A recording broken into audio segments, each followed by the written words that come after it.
Krishna, everyone. On this auspicious day of Balaram Jayanti, I wanted to tell some stories of Balaram. But before we do that, I want to recite a shlok, one of the stanzas of the Dashavatar Stotra by Sri Jayadev Goswami. So let's recite it. You can repeat after me if you want.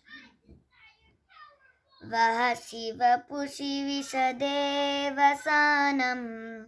जलदाबं हलहति दितिमिलिता यमुनाबं केशवधृता नरहरिरूपा Jai Jagdish Hare Jai Jagdish Hare Jai Jagdish Hare. O Keshava, O Lord of the universe, O Lord Hari, who has assumed the form of Balaram, the wielder of the plow, all glories to you. On your brilliant white body you wear garments the color of a fresh blue rain cloud. These garments are colored like the beautiful dark hue of the river Yamuna, who feels great fear due to the striking of your plowshare. So now let's get started. First we're going to do the birth of Lord Baladev, who's Balaram.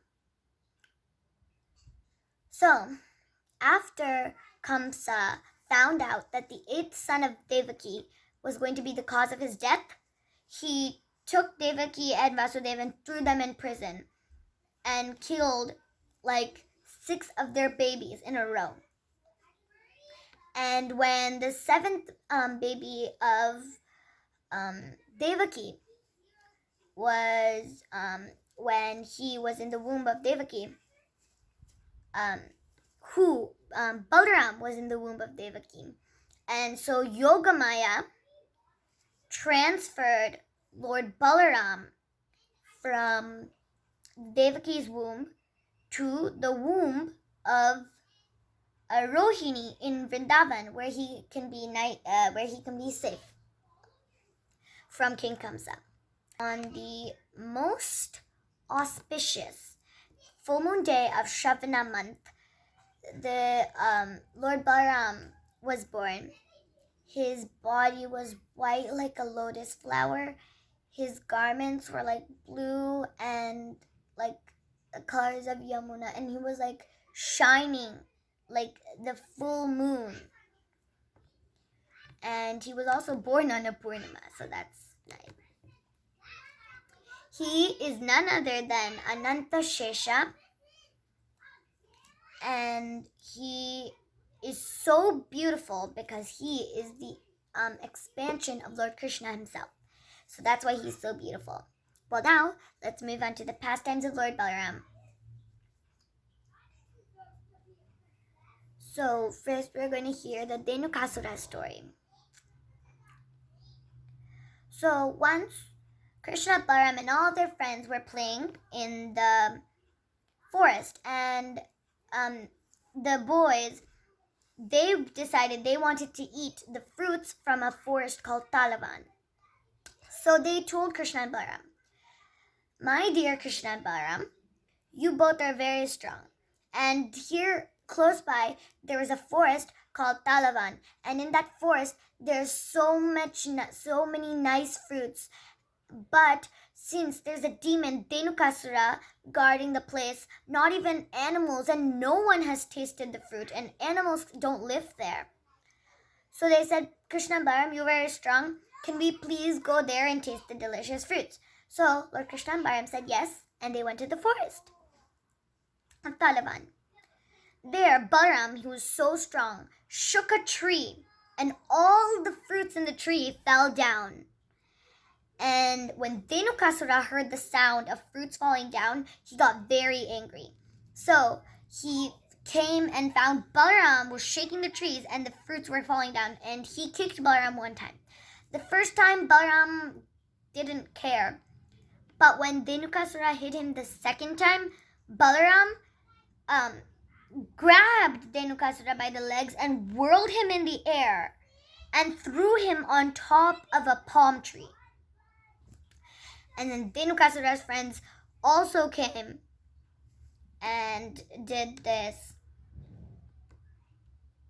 But she and Krishna killed all of them.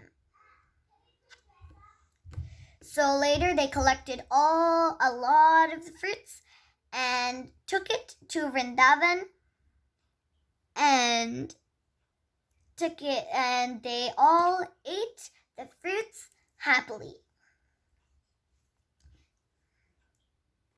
Now we're going to hear the story of the killing of Pralambasura.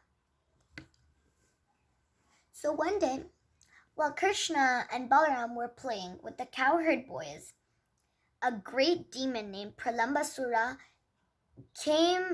entered the place where they were playing, and he assumed the form of a cowherd boy.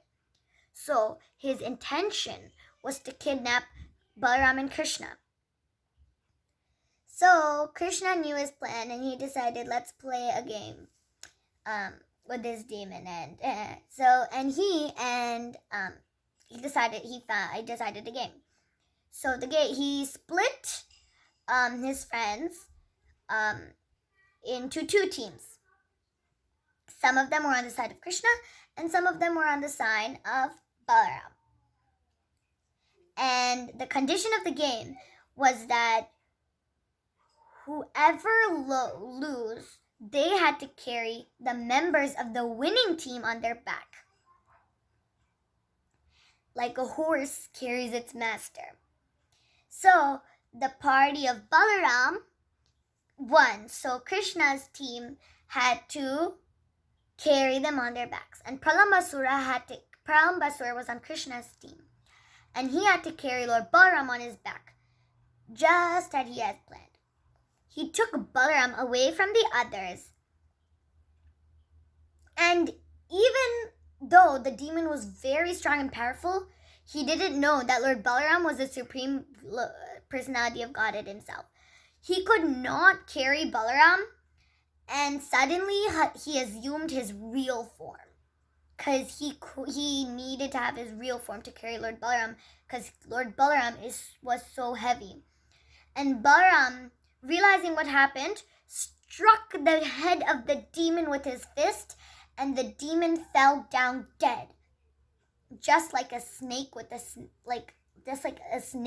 smashed head. He fell down, and the trees and rocks and all rumbled. And Lord Balaram and Krishna and the boys went back and happily played. There's also another pastime of Lord Balaram, which is killing of the Dvivida gorilla. So there was a demon called Narkasura who was killed by Lord Krishna, and he had a friend called Dvivida.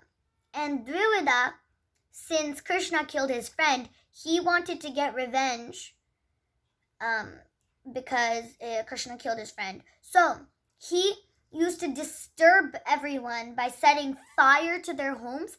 He flooded all the lands, and he churned the ocean with his mighty arms, and then flooded all the lands close to the water. And he tore down the trees in the places where the great sages lived, and he even passed stool and urine on their sacrificial fires. So he kidnapped men and women and imprisoned them in mountain caves. Once, when Lord Balaram was in the Raivataka mountain, Dvivida came there and began insulting him. He made Balaram very angry. And so Balaram threw a stone at Dvivida, but Dvivida managed to dodge it. He made fun of Lord Balaram and tried to attack him with a tree. Lord Balaram smashed the tree trunk to pieces without any difficulty. Dvivida uprooted all the trees and threw them one by one and threw them at Lord Baladev. And the Lord just broke all of the trees to pieces. The foolish ape started throwing like stones and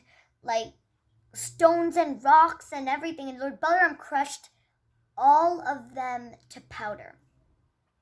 Then Dvivida gorilla charged at the Lord and hit him on the chest with his fist. Lord Balaram kept aside his club and plow. He put away his club and plow and weapons, and struck Dvivida's throat and shoulder, and the ape vomited blood and fell down dead.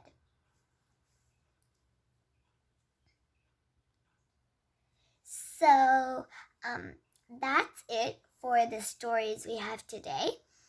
If you like these stories and you would like some more, not only of Balaram and many other, like more Balaram pastimes also, but please contact me at bhaktiworld, everything lowercase 108 @gmail.com. And see you soon. Hare Krishna.